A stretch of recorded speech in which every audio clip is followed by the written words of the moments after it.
ముందుగా మా మీడియా మిత్రులందరికీ నా నమస్కారాలు. అలానే బద్వేలు నియోజకవర్గంలో ఉన్న ప్రతి ప్రజలకు నా నమస్కారాలు తెలియజేసుకుంటూ, ఈరోజు మాకు బాధాకరమైన రోజు. మేము ఎంతతో ఆశతో ఉన్నాము.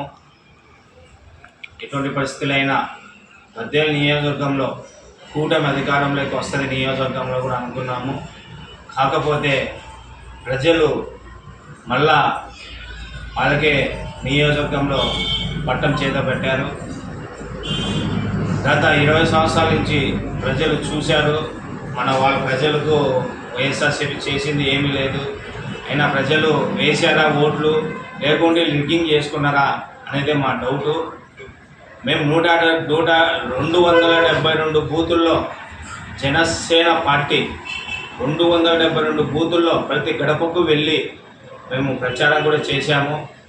ఈరోజు దానికి అనుకూలంగానే ఇంచుమించు కూటమి అభ్యర్థి బొజ్జ రోసన్న గారికి జనసేన పార్టీ తరఫున 30,000 పైచిలకు ఓటు పడడం ద్వారా ఇంచుమించు 70,000 చిల్లర ఓటు బొజ్జ రోసన్న రావడం జరిగింది.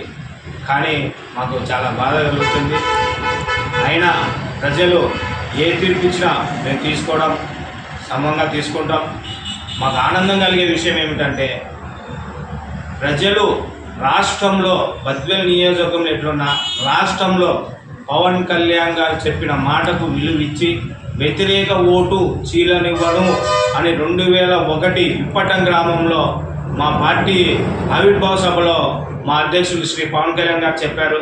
అప్పటి నుంచి అదే మాట మీద కొనసాగుతున్నాడు, అదే మాట మీద కొనసాగాడు.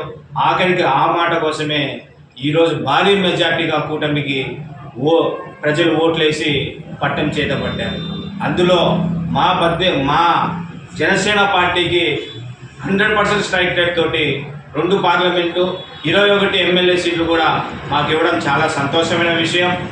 కానీ మా పవన్ కళ్యాణ్ గారి సార్కి పెద్ద బాధ్యత ఆంధ్రప్రదేశ్ చేతిలో పెట్టింది. ఆయన ఎంత దూరమైనా వెళ్తాడు, కానీ చెప్పిన ప్రతి మాట నిలబెట్టుకొని ఆంధ్రప్రదేశ్లో ప్రజలు గెలిచడం కోసమే ప్రజలచే ఎంచుకోబడిన పార్టీ జనసేన పార్టీ. ఈ కూటమి ఖచ్చితంగా ఆయన ఏమేం చెప్పాడో అన్ని ఒకటి కూడా ఎంత కష్టపడైనా సరే, ఎంతైనా చేసైనా సరే ప్రతిదీ ఆంధ్రప్రదేశ్ భవిష్యత్తును మార్చి ఈ వైఎస్ఆర్సీపీ 5 సంవత్సరాలు గడ్డు కాలంలో నెట్టేసి వెళ్ళిపోయింది. దాన్ని అంతా పక్కన పెట్టి ఆయన కేంద్ర ప్రభుత్వంతో ఎంతైనా పోరాడి పార్టీని మన ఆంధ్రప్రదేశ్ను మళ్ళా గడిలో వేసినట్టు చేస్తాడు. ఇదే విధంగానే మా అధ్యక్షుల వారు కూడా మా పిఠాపురంలో ఇంచుమించు 70,000 చిల్లర మెజార్టీ ఇవ్వడం మాకు ఆనందంగా మోడల్గా చేసి తీరుస్తాడు మా అధ్యక్షుల వారు శ్రీ పవన్ కళ్యాణ్ గారు. మా తరఫున 21 నియోజకవర్గాలు సరే, 21 నియోజకవర్గాలు జనసేన పార్టీకి కేటాయించి 21 నియోజకవర్గాల్లో ఒక రోల్ మోడల్గా చేసి చూపిస్తారు మా అధ్యక్షుడు శ్రీ పవన్ కళ్యాణ్ గారు. ఈరోజు చూడండి, మన కడపలో కూడా కూటమికి 6 సీట్లు ఇచ్చారు. అందులో మా జిల్లాలో జనసేన పార్టీ ప్రారంభించడం జరిగింది. రైల్వే కోడ్ చాలా గొప్ప నియోజకవర్గం. పవన్ కళ్యాణ్ సార్ గారికి రైల్వే కోడ్ అంటే అమితమైన ప్రేమ. అక్కడ ఇండ్లు కట్టుకొని కూడా ఉంటామని చెప్పారు పవన్ కళ్యాణ్ సార్. ఈరోజు జనసేన పార్టీకి ఇన్ని సీట్లు ఇచ్చారు, చాలా సంతోషం. కూటమికి కూడా మేము కూడా జనసేన పార్టీ తరఫున బీజేపీ గెలిచిన వాళ్లకు, తెలుగుదేశంలో గెలిచిన ఎమ్మెల్యే అభ్యర్థులందరికీ బద్వేలు నియోజకవర్గం జనసేన పార్టీ తరఫున మేము అభినందనలు తెలియజేసుకుంటూ, ఏదేం జరిగినా సరే బద్వేలు నియోజకవర్గం వరకు మేము ప్రతిపక్షంలోనే ఉంటాం. ప్రతిపక్షంగా ఉండి ఆల్రెడీ నియోజకవర్గంలో ఎన్ని అపంద కష్టాలతో ఇల్లు, భూములు, కబ్జాలు ఏం చేసినా ఒక్కడిని కింది స్థాయి నుంచి పై స్థాయి వరకు ఎవరిని వదిలిపెట్టే క్వశ్చన్ లేదు. అన్ని బయటికి తీస్తాం.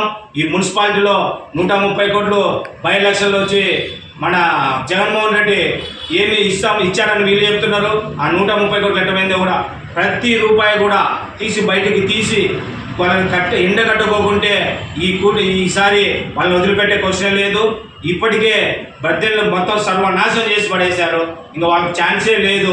ఎటువంటి పరిస్థితులైనా బద్వేలు నియోజకవర్గాన్ని మేము రాష్ట్రంలో అధికారంలో నుంచి మా పవన్ కళ్యాణ్ సార్కు మేము కాలం మీద పడి మేము సోమశిల బ్యాక్ వాటర్ కూడా తెప్పిస్తాం.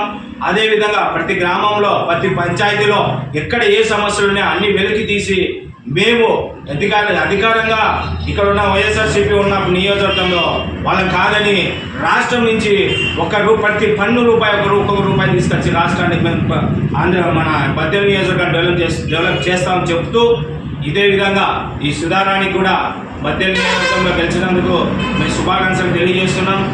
ఇప్పటి నుంచైనా మారండమ్మా, మీరు మీ సొంత నిర్ణయాలు తీసుకోండి. మీరు నిర్ణయాలు తీసుకొని ఎవరికో పట్టం కట్టి ఎవడో చేసే బద్దెల నియోజకవర్గాన్ని నాశనం చేయాలని చూస్తే కబస్తా మేమైతే ఒప్పుకుంటే క్వశ్చన్ లేదని తెలియజేసుకుంటూ ఈసారి ఆంధ్రప్రదేశ్ ప్రజలకు అమూల్యమైన మంచి ఆలోచనతో కూటమి ఎంచుకున్నారు. ఆంధ్రప్రదేశ్ తలరాతను మా పవన్ కళ్యాణ్ గారు, అలానే చంద్రబాబు గారు, అలానే నరేంద్ర మోడీ గారు మార్చేస్తారని, ఖచ్చితంగా మారుస్తారు. మన ఆంధ్రప్రదేశ్ భవిష్యత్తు చేంజ్ అవుతుందని తెలియజేసుకుంటూ జై జనసేన.